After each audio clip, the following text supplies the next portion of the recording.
আয়েশা, বিয়ের আগে তোরে কিন্তু আমি 3বার স্বপ্নে দেখছিলাম। বড্ড খুশি হয়ে গেলেন আয়েশা। এরপরে বললেন, 3বার স্বপ্ন দেখার পরে তোমার ব্যাপারে মনের মধ্যে কেমন কেমন যেন ভালো লাগে।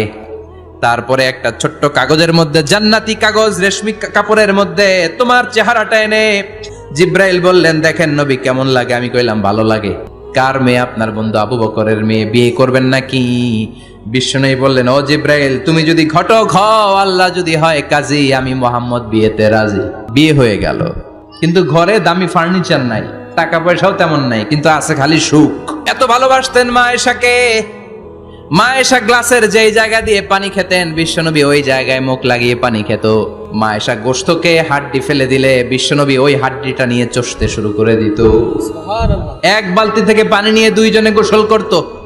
আবার বিশ্বনবীর সাথে সাথে মাঝে মাঝে বায়না ধরতো, মাঝে মাঝে রাগও করত। বিশ্বনবী বলেন, আয়েশা, কখন তুমি রাগ করো, কখন তুমি আমারে ভালোবাসো আমি বুঝি।